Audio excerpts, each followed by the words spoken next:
बिस्मिल्लाहिर्रहमानिर्रहीम अस्सलाम वालेकुम। आज जो है वो हम एक्सरसाइज 1.3 जो है उसकी नेक्स्ट टाइप ऑफ इक्वेशंस देखेंगे जो कि रिड्यूसिबल टू क्वाड्रेटिक इक्वेशंस हैं। उस टाइप का जो नाम है वो हमारे पास है एक्सपोनेंशियल इक्वेशंस। एक्सपोनेंशियल इक्वेशंस हमारे पास ऐसी टाइप की इक्वेशंस होती हैं जिनमें वेरिएबल जो है वो एक्सपोनेंट में यानी पावर की फॉर्म में हमें नज़र आता है। तो हम देखेंगे कि इनको कैसे सॉल्व करेंगे। तो एक्सरसाइज 1.3 के 12 से लेकर 14 तक जो क्वेश्चंस हैं वो हमारे पास एक्सपोनेंशियल इक्वेशंस के हैं। तो क्वेश्चन नंबर 12 हम देखते हैं। क्वेश्चन नंबर 12 है कि 4 टाइम्स 2 की power 2x plus 1 minus 9 into 2 की power x plus 1 equal to 0। तो हम इस इक्वेशन में देख सकते हैं कि हमारे पास x जो है, जो हमारा वेरिएबल है, वो हमें 2 की एक्सपोनेंट की फॉर्म में नज़र आ रहा है। तो इसलिए ये एक्सपोनेंशियल इक्वेशन है।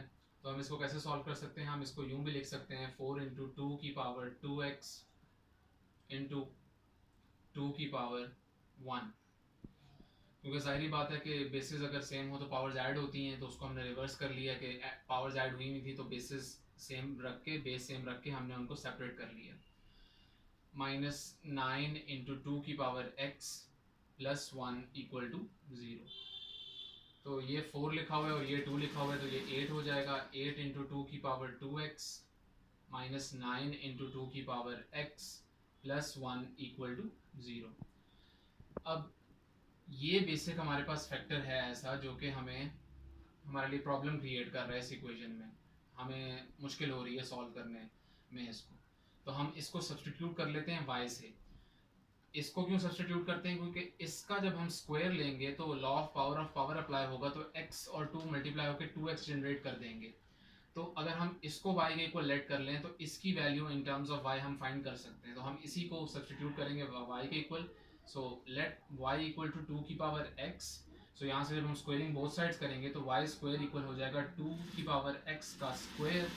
So y square equal to हमारे पास लॉ ऑफ पावर अप्लाई होगा, तो पावर और पावर मल्टीप्लाई हो जाएंगे, तो 2 की पावर 2x। तो हमारे पास ये दोनों चीज़ें आ गई हैं। इसको सिंपली हम जो है इसको हम इक्वेशन 1 कह देते हैं। यहाँ पे हम पुट कर लेते हैं। ये दो हमारे पास चीज़ें हैं। तो 8 times y square minus 9 into 2 की पावर x को y के इक्वलेट किया हुआ, minus 9y plus 1 equal to 0। So यहाँ पर हमारे पास जो क्वाड्रेटिक इक्वेशन आई इन टर्म्स ऑफ y वो है 8y square minus 9y plus 1 equal to 0। तो हमारे पास एक ऐसी इक्वेशन जो कि बज़ाहिर क्वाड्रेटिक नहीं थी, उसको हमने रिड्यूस कर लिया एक क्वाड्रेटिक इक्वेशन में इन टर्म्स ऑफ y। इसलिए हम इस तरह की इक्वेशन को equation reducible to quadratic equation कहते हैं। तो इसको सिंपली हम फैक्टराइज कर लेते हैं। 8 और 1 इसके फैक्टर्स बनेंगे, जिनको मल्टीप्लाई करके 8 भी आता है और सॉल्व करके हमारे पास 9 भी आता है। तो बल्कि 8 और 1 नहीं बनेंगे, सॉरी 9 और 1 बनेंगे। नहीं, 8 और 1 बनेंगे। 8y स्क्वायर हमारे पास ये हो जाएगा minus 8y minus y plus 1 equal to 0। क्योंकि इसको सॉल्व करके माइनस 9y भी आता है और इनको मल्टीप्लाई करके 8y स्क्वायर भी आ जाएगा। 8y इसमें से कॉमन ले लेते हैं, यहाँ से हमारे पास y आ जाएगा, y माइनस 1 माइनस 1 कॉमन ले लेते हैं, y माइनस 1 इक्वल टू 0। यहाँ से y माइनस 1 कॉमन आ जाएगा और बाकी 8y माइनस 1 आ जाएगा equal to 0। So product equal to 0 लिखा हुआ है, तो इनमें से एक ने तो लाजमी 0 होना है। So y minus 1 equal to 0 और 8y minus 1 equal to 0। So यहाँ से y की वैल्यू क्या आ गई? 1। और यहाँ से हमारे पास y की वैल्यू जो है वो क्या आती है? 1/8। अब ये जो वैल्यूज आई हैं हमारे पास, ये y की आई हैं, ये हमारे पास x की वैल्यूज नहीं है। हमारा क्वेश्चन जो था वो इन टर्म्स ऑफ x था, तो हमें x की वैल्यूज चाहिए। तो हम ऐसी इक्वेशन देखेंगे जो y और x का हमारे पास रिलेशन बताती है हमें। तो ये इक्वेशन है, इसको सपोज हम इक्वेशन 2 कह लेते हैं, y इक्वल टू 2 की पावर x। तो y की ये वैल्यू सिंपली इसमें पुट करेंगे तो हमारे पास x की वैल्यूज आ जाएंगी।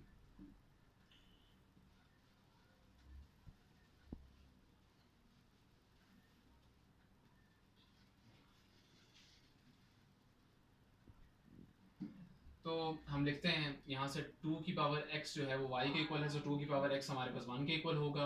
और 2 की पावर x जो है हमारे पास 1/8 के इक्वल होगा। सो हम यहाँ पे देख सकते हैं कि हमारे पास x जो है वो वेरिएबल की फॉर्म में आ रहा है और यहाँ पर राइट हैंड साइड में हमारे पास कांस्टेंट है, तो हम जो है वो x की वैल्यू तब फाइंड कर सकते हैं जब बेसिस हमारे पास दोनों साइड्स पर सेम हो। तो हम 1 को 2 अगर हम 1 को ऐसे नंबर की फॉर्म में लिखें जिसकी बेस 2 हो, तो हम लिख सकते हैं 2 की पावर 0। अब 2 की पावर 0 की फॉर्म में क्यों लिख रहे हैं, क्योंकि लेफ्ट साइड पे भी 2 है, बेसिस सेम होंगी तो पावर्स को हम कंपेयर कर सकेंगे। सो 2 की पावर x इक्वल टू 2 की power 0 because anything raise to power 0 is equal to 1। And why are we writing 1 in the form of 2, because 2 is present on the left hand side, so that's why। तो basis same हो गई तो powers equal हो जाएंगी, तो x की value यहाँ से आ जाएगी 0। यहाँ से भी हमारे पास 2 की पावर x जो है 1/8 को भी 2 की पावर की फॉर्म में ट्रांसफॉर्म करना पड़ेगा, तो इसको मैं लिख सकता हूँ 1/2 की पावर 3। सो 2 की पावर x जो है अगर हम इस 2 की पावर 3 को ऊपर शिफ्ट करें तो 2 की पावर -3 हो जाएगी। बेसिस सेम हो गई तो पावर्स जो है वो इक्वल हो जाएंगी, सो x की वैल्यू -3। तो ये बेसिकली हमारे पास जो है वो सॉल्यूशन सेट है हमारा फाइनल, x की वैल्यू 0 और x की वैल्यू -3। तो अब हम जो है वो एक्सपोनेंशियल इक्वेशन का जो है वो सेकंड क्वेश्चन देखते हैं। तो 13th क्वेश्चन जो है हमारे पास वो बिल्कुल 12th की तरह है, तो वो मैं आप लोगों का छोड़ता हूँ। क्वेश्चन नंबर 14 जो है वो हम करते हैं।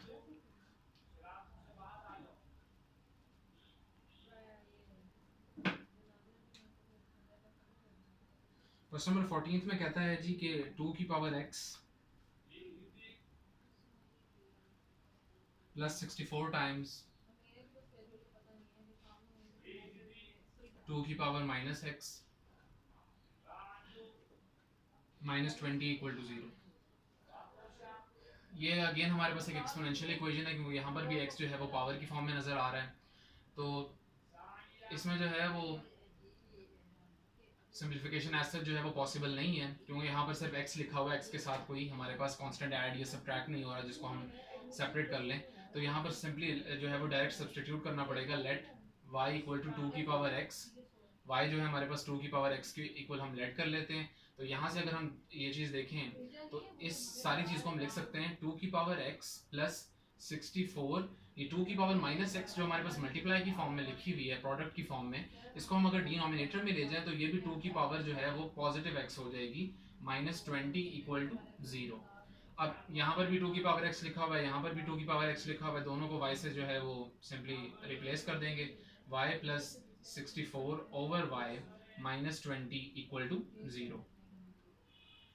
एल्सियम ले लेते हैं, एल्सियम इसका y ही होगा और ये बन जाएगा y² plus 64 -20y equal to 0। Cross multiply करेंगे, यहाँ से इक्वेशन आ जाएगी y² -20y plus 64 equal to 0। ये हमारे पास क्वाड्रेटिक इक्वेशन आ गई इन टर्म्स ऑफ y। और हमने अपनी जो इक्वेशन थी जो कि बज़ाहिर क्वाड्रेटिक नहीं थी, उसको हमने क्वाड्रेटिक इक्वेशन की फॉर्म में रिड्यूस कर लिया है। तो अब हम इसके फैक्टर्स देखते हैं। हमें जो है वो 64 चाहिए, तो 16 और 4 इसके फैक्टर्स बनेंगे। y² -16y -4y plus 64 equal to 0, क्योंकि हमें मल्टीप्लाई करके 64y² चाहिए था और सॉल्व करके -20y, तो 16 4 से 64 होता है और इनको सॉल्व करके -20y आ जाएगा। y कॉमन ले लेंगे, y -16, इसमें से -4 कॉमन ले लेंगे, y -16 इक्वल टू 0। इसमें से y -16 कॉमन ले लेंगे, y -4 बच जाएगा इक्वल टू 0। दो नंबर्स का प्रोडक्ट इक्वल टू 0 लिखा हुआ है, तो दोनों में से किसी एक ने तो लाजमी 0 होना है। So y -16 is equal to 0 और y -4 equal to 0। So y की वैल्यू यहाँ से आ गई 16 और यहाँ से y की वैल्यू आ गई 4। ये y की वैल्यूज हैं, हमें x की वैल्यूज चाहिए क्योंकि हमारा question in terms of x था। तो ये वो बेसिकली इक्वेशन है जिसको हम इक्वेशन 1 कह देते हैं, जो कि लिंक बना रही है y और x का। तो यहाँ पर सिंपली y की वैल्यूज को हम पुट करेंगे तो x हमारे पास आ जाएगा।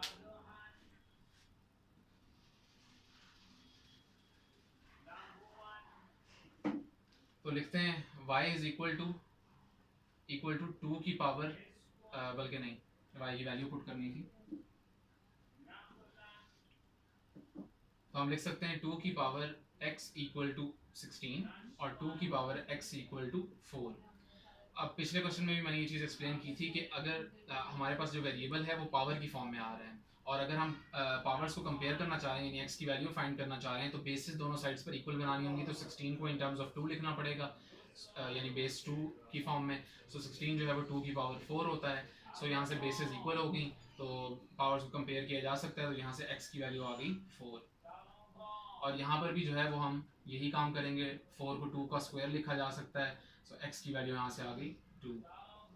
तो फाइनल सॉल्यूशन सेट हमारे पास जो है वो होगा 2 और 4। तो ये हमारे जो है वो एक्सपोनेंशियल इक्वेशंस यहाँ पे ख़त्म होती हैं। Thank you.